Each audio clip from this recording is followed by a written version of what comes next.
After returning from the chaos of Secret Wars, Peter Parker is back in New York, but something's different.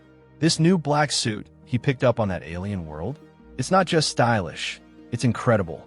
It creates its own webbing, shifts into regular clothes at will, doesn't bunch up in weird places, and fits like a second skin.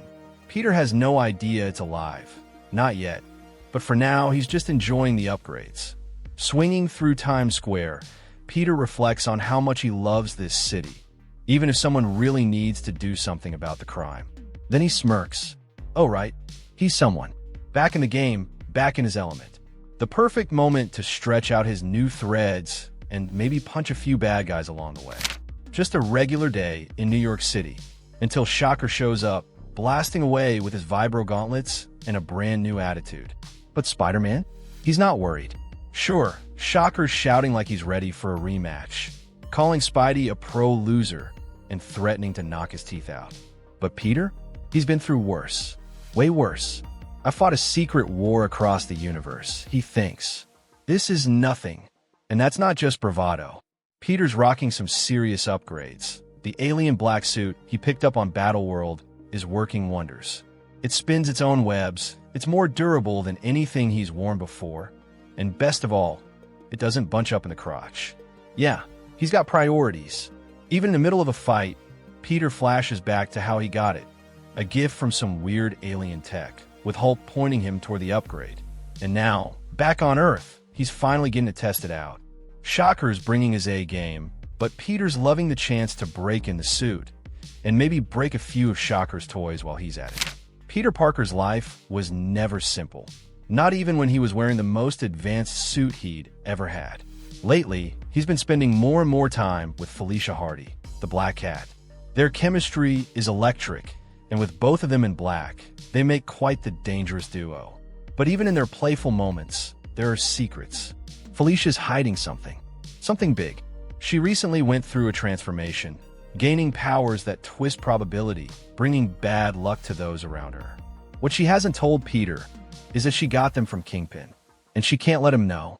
But Peter's too distracted to notice. Between the new suit and the chaos in the streets, he's got his hands full. Shocker's still ranting, still throwing blasts, but all Peter hears is noise. He swings in with a comeback. For a second, you almost sounded like the world's worst boss. Speaking of which, back at the Daily Bugle, Jonah Jameson is in peak form, yelling at Peter for quitting college, slamming newspapers on the desk, and demanding better photos. He's tired of losing scoops to Eddie Brock and the Daily Globe. Think bigger, Parker, he shouts. And Peter? He's just doing his best to keep up. Life's moving fast, between the symbiote suit, a girlfriend with dangerous secrets, a boss who's never satisfied, and enemies constantly popping up. Peter still manages to smile, because for now, he's got no complaints. And just when Peter thinks his day couldn't get any crazier, a monstrous shadow casts over the city. From the depths of the East River, the water erupts, exploding upward like a bomb detonated beneath the waves. And rising from it is the king of the monsters, Godzilla. Peter freezes on a rooftop, stunned as the colossal reptilian titan stomps into Manhattan, towering over buildings and sending shockwaves through the skyline. Godzilla, he's heard the stories. Everyone has. As the earth shakes and Godzilla roars in the distance. Even Shocker knows when he's out of his league. Call a timeout on this? Peter asks nervously. Shocker doesn't hesitate. Good idea. And just like that, he webs Shocker to a rooftop with a note attached. Copper top for pickup. Spider-Man. No time for pleasantries. No time for explanations. Because this is no ordinary threat. As Godzilla rampages through the streets, Peter swings into action, but not to fight. No, this is way above his weight class. The last time he heard about Godzilla, it went toe-to-toe with the Hulk. And that's not a scale Spider-Man wants to measure up against. There's no reasoning with it, Peter thinks. No talking to it. All he can do now is save as many civilians as possible and pray the Avengers show up soon. But something's off. Godzilla isn't just stomping through New York for fun. It's searching for something. As Spider-Man swings across the city, dodging debris and collapsing buildings, he spots something that freezes him midair. That's his building. And of course, because he's Peter Parker, Godzilla is headed straight for it. Why wouldn't a rampaging kaiju be targeting my apartment? Peter mutters to himself. Parker luck even attracts giant radioactive lizards. But then something or someone catches his eye. He sees her, Mary Jane Watson, back in New York. At his window, Peter's heart skips a beat. No, it can't be Mary Jane, and in true MJ fashion, she picked this moment for her big return to Manhattan. Godzilla's shadow looms. Time is running out. Jump, Mary Jane, Peter yells, swinging in with desperation. What? She starts to respond. Jump, he shouts again. Just in the nick of time, Spider-Man catches Mary Jane in his arms. Moments before Godzilla demolishes her apartment with one massive swipe of his claw. Buildings crumble, bricks fly, and MJ clings to Peter midair, panicked but alive. Poor girl, Peter thinks. She probably came to surprise me. And now, I have to calm her down. With his voice disguised, he reassures her. I'm sure your friend Peter is fine, Miss Watson. But MJ isn't fooled. Not for a second. Now's not the time to play pretend, Tiger, she snaps. Peter stutters. Why, you know? I've known for years, she fires back. I'm a model, not an idiot, Pete. Peter's stunned and slightly impressed. How? He begins to ask. Not a priority. MJ cuts him off, clinging tighter as they swing between crumbling buildings. Right, sorry. Right. In the middle of chaos, revelations fly just as fast as debris. Just moments after saving MJ, Peter tries to switch gears. There's still a giant monster trashing Manhattan. After all, setting aside that bombshell, he says, I've got to deal with this literal disaster. Are you going to be all right? Mary Jane, ever the tough one, nods. I'll manage. But we got a lot to talk Abu. She's cut off by a voice from above. Spider, it's Black Cat, swinging in and throwing her arms around Spider-Man. I saw that monster demolish your apartment and thought the worst. Are you injured, lover? MJ's face says it all. Lover. And just like that, the kaiju-level chaos turns into a romantic battlefield. Thank goodness you were able to rescue this fashion victim. Felicia quips, eyeing MJ. Says the bozo in the literal cat suit. MJ snaps back. Peter can't take it. Okay, let's take a step back and make proper introductions. Later, when we're not all going to die. With Godzilla closing in again, both women look to Spider-Man. We have a few seconds now, says MJ. Lay it on us. Peter groans. I don't know what's scarier, getting caught between these two or facing the king of the monsters. Then again, maybe it's not a tough choice. Actually, it's a no-brainer. He turns to Felicia. Cat, get Mary Jane to safety now. I'll try to distract the big guy. As the girls take off, Spider-Man swings straight toward Godzilla's face. Spider-Man dives straight into chaos, zipping inches from Godzilla's massive jaws. He barely dodges a snap that could have turned him into spider snacks. Too close, he thinks, typical Parker luck. But he did it. He got Godzilla's attention off MJ and Felicia, and that's a small win. A very small win, but in Spider-Man's world, it counts. If I can keep its attention on me, he figures, maybe I can lead Godzilla back to the west side. Less stuff to destroy there. He swings wide, taunting the monster. Missed me. Now you gotta kiss me. Spider-Man quips like only he can. Hopefully that doesn't make Cat and MJ any more jealous.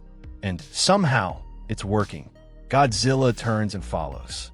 Yes, blame it on my magnetic personality, or that Parker luck, but it's working. Spidey continues his insane game of aerial keep away, flipping, dodging, and singing. Let's hear it for the boy. Godzilla growls in response. Ah, come on. My singing's not that bad. But the truth is, this is more than just bravado. It's survival. Singing, swinging, quipping, and thwipping, it's all Spider-Man can do to stay sane in a completely insane situation. And if he can just keep this up for a few more blocks, maybe, just maybe, they've got a shot. As Peter zips through the air, trying to stay ahead of Godzilla's massive wrath, the monster lets out a roar so powerful, it tears through the city and through Peter himself. It's not just the volume. It's something else. Something deeper. Godzilla roars, and Peter feels something break. Not his bones, not yet, but something within. And then screams. But not from Peter, from the suit. The alien symbiote, his new black costume, howls in agony, writhing off his skin as if trying to escape the very sound. Something that was a part of him, but never truly of him. Something alive. The suit peels itself off, launching away from Peter like a creature in panic, no longer a tool. Now a living being, reacting on instinct and fear. And Peter, barely dressed and stunned, can only watch as the black mass slithers across the battlefield, heading straight for Godzilla. Peter scrambles to safety, confused and breathless, perched on a fire escape in borrowed gym shorts. He tries to make sense of what just happened. My suit destroyed by a roar? That makes no sense. But it did scream. He's sure of it. That thing wasn't just fabric, it was alive. And then he sees it. The symbiote, crawling over Godzilla's massive body like oil across water. Bonding. Spreading. Why? Why is it doing that? Peter's thoughts race. The suit had always responded to his mind. And just moments earlier, he had been desperate, overwhelmed. He wanted help. Did the symbiote hear that? Did it think it was helping? But now, Godzilla lets out another earth-shaking roar. The black alien mass surges over him, tendrils twisting and latching onto flesh. And suddenly it clicks. All this time, I thought the suit's powers came from being alien fabric. I never even considered that it was something else. Peter's eyes widen, and then Peter sees it, towering above the ruins, standing like a god of chaos and nightmares. Godzilla, transformed. The alien symbiote has fully bonded with the king of monsters. Muscles ripple with inky blackness. The iconic white spider emblem is now emblazoned across reptilian scales, and a monstrous tongue lashes from its gaping maw, venomized and unstoppable. Peter stares in horror. It's a living being. I brought an alien to Earth, and now it's bonded to the strongest creature known to mankind. His voice trembles with guilt. What have I done? The realization crashes over him like the tide Godzilla emerged from. A single mistake. A single moment of desperation on a planet far across the galaxy has condemned Earth to destruction. As the transformation completes, a cosmic ripple echoes across existence. Because when a symbiote bonded with Godzilla, it didn't just change him physically. It connected him to something ancient and dark. A wordless bond is forged between the king of the monsters and the king in black. Null, a godlike being once charged by the Celestials with maintaining balance in the universe, who instead chose chaos, corruption. He let his symbiote horde consume all in their path. And now he sees Godzilla, but Godzilla is not like the others. The king of monsters has instincts of his own, unspoken, primal focused, an 80,000-ton surgeon, awakened only to purge the earth of the cancers that threaten it. And the alien symbiote? That is a cancer. Its arrival has summoned the full wrath of the Earth's most powerful protector. But right now, Godzilla's mind is being drowned, overtaken by a foreign, ancient alien consciousness. The symbiote tries to dig deep into his body and soul, feeding on his endless energy, corrupting his purpose. The king of monsters, Earth's greatest protector, is now lashing out in blind pain and rage. The infection begins to spread, and on the streets of New York, panic erupts. Mary Jane and Black Cat spring into action. Their bickering turns into heroism. As MJ yells, "Grab those civilians like you grab your ill-fitting jumpsuits, Cat." Felicia shouts back, "Follow that completely average boxed-eye redhead." But Peter, he's stuck in the middle of it all. Every instinct screams at him to run, but he knows he brought that thing here, and Godzilla followed it. Now, Peter Parker has no choice. He must figure out how to stop this. As time ticks forward, the situation only grows worse. The alien symbiote continues to feed, feeding on Godzilla's immense power, growing more unstable and destructive with every moment. The tanks fire, the streets erupt, and buildings collapse like cardboard, somewhere beneath the black mass and rage. The king of monsters is resisting. But while the world burns, someone returns, swinging in on a new plan and even newer threads. It's Peter Parker, with Shocker's old tech and a last-ditch idea that might just be crazy enough to work. Standing on the edge of a jet, looking down at the monster below, he takes a deep breath and mutters, "I feel sick. This is the worst idea I've ever had. And I've had some bona fide bad ideas." Then he calls out, "Friendly neighborhood tailor calling for one Godzilla." Peter's back in his classic red and blue suit, but this time he's packing an upgrade, armed with Shocker's gauntlets, now recalibrated to mimic the frequency of Godzilla's roar. Spider-Man is ready to gamble everything on one desperate idea. He knows the symbiote reacted violently to Godzilla's sonic roar. It tore itself off Peter in agony. So maybe, just maybe, if he hits it with that same sonic signature again, amplified by the very tech once used against him, he might be able to free Godzilla from the alien parasite's grip. "I've got no other choice," he thinks. "Let's make some alterations, big guy." As the makeshift sonic blaster begins to charge, Peter mutters a Spielberg quote under his breath. "Let's send this alien off right." With the modified gauntlets charged and primed, Spider-Man dives straight into the chaos. A blazing arc of sound erupting toward the monstrous fusion of Symbiote and Godzilla. "E.T., go hell," he yells. A joke only Peter Parker would dare make in a moment like this. The blast connects, and like a demon exorcised, the symbiote erupts off Godzilla's body in a furious, writhing shriek. The behemoth roars, finally free, while Peter goes flying from the explosive backlash of the attack. Down below, Mary Jane and Black Cat observe the whole scene. MJ, with that sharp wit of hers, comments, "So, it's the humor that keeps you and Lover together?" Felicia doesn't miss a beat. "I prefer the strong, silent type. You can have him." "No backsies," MJ shoots back. "I'll pay you," Felicia mutters. Even in the middle of a kaiju catastrophe, these two still find time to argue over Spider-Man. The sonic blast may have freed Godzilla from the symbiote's grip, but it came at a cost. Spider-Man is sent flying, his body torn by the force of the explosion, nerves screaming in pain, bones bruised, hearing reduced to a deafening ring of tinnitus. He's falling fast, falling with nothing but the thought that maybe he did enough. "I'm sorry. I did my best to fix it. I hope it was enough." It's the kind of thought that races through your mind when you expect to meet the pavement at terminal velocity. But Peter Parker never hits the ground, because in a moment no one could have predicted, he's caught, gently, by none other than the king of monsters. Held in the massive, clawed palm of Godzilla, Spider-Man realizes he did enough.